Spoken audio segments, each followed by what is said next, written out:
যেহেতু আমের সিজন চলছে আর আমের সিজনে বিভিন্ন রকম আইটেম টেস্ট করলেও আমি কখনো ম্যাঙ্গো স্টিকি রাইসটা টেস্ট করিনি। যেহেতু ম্যাঙ্গো স্টিকি রাইসটা আমাদের দেশীয় কোনো ডেজার্ট নয়, সেহেতু এটা সম্পর্কে ডিটেলস জানতে আমি গুগলের হেল্প নিয়েছি। ম্যাঙ্গো স্টিকি রাইসটা মূলত তৈরি করা হয় মিষ্টি আঠালো চালের ভাত দিয়ে এবং নারকেলের সস, যেটা একটু স্পেশালভাবে তৈরি করা হয়। আর মেইন উপাদান হলো ম্যাঙ্গো। আমাদের দেশে যেহেতু স্টিকি রাইসটা পাওয়া যায় না, বা পাওয়া গেলেও আমি হয়তো সেটা সম্পর্কে জানি না, তাই আমি স্টিকি রাইসের জায়গায় এখানে আমাদের দেশের আতপ চালটা ব্যবহার করব। স্টিকি রাইসটা পাওয়া যায় না বলে মারাত্মক একটা ভুল হবে, কারণ আমাদের দেশে এটাকে চাকমারা বিন্নি চাল হিসেবে বলে এবং এটা রাঙামাটি, খাগড়াছড়ি এবং বান্দরবন অঞ্চলে চাকমারা এটা জুমে চাষ করে থাকে। এবং এই চালটা রান্না করার পদ্ধতি যেমন আলাদা, খাওয়ার পদ্ধতি আলাদা এবং খাওয়ার টেস্টও আলাদা। আর চাকমাদের জন্য এটা ভীষণই পছন্দের। আমি বিভিন্ন ব্লগে তাদেরকে এই বিন্নি চালটা রান্না করে খেতে দেখেছি, আর তারা নিজের হাতে চাষ করা চালই খায়। এটা আমার কাছে অনেক বেশি ভালো লাগে। যেহেতু আজকে আমি থাইল্যান্ডের ডেজার্ট বানাচ্ছি, এই ডেজার্টটা যেহেতু বাংলাদেশে খুব একটা বিখ্যাত না, তাই নারকেলের সসটা এখানে কিনতে পাওয়া যাবে না, তাই আমি এখানে একটা নারকেল ব্যবহার করেছি।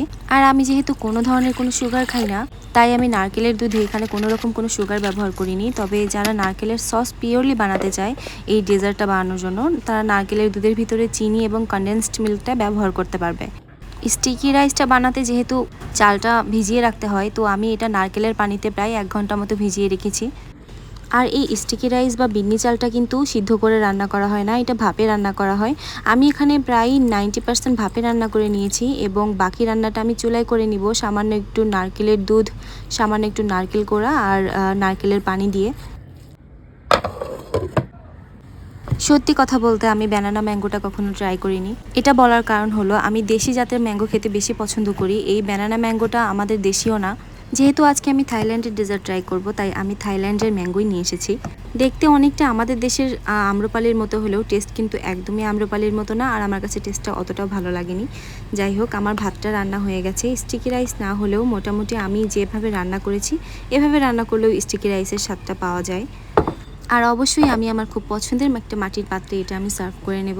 বিশ্বাস করা হয় যে রাজা দ্বিতীয় রামের রাজত্বকালে এই খাবারের প্রচলনটা শুরু হয়েছিল এবং পরবর্তীতে পঞ্চম রামের রাজত্বকালে এটা বিভিন্ন ফ্রুটস দিয়ে সার্ভ করা হতো, লাইক ডুরিয়ান, রামবুটান, এবং পরবর্তীতে আম এবং কলা জাতীয় ফ্রুটসের সঙ্গেও এটা সার্ভ করা হতো। তবে যতই বিশেষত্ব থাকুক না কেন, আমাদের দেশের সাধারণ মানুষের কাছে এটা আমদুধ ভাত।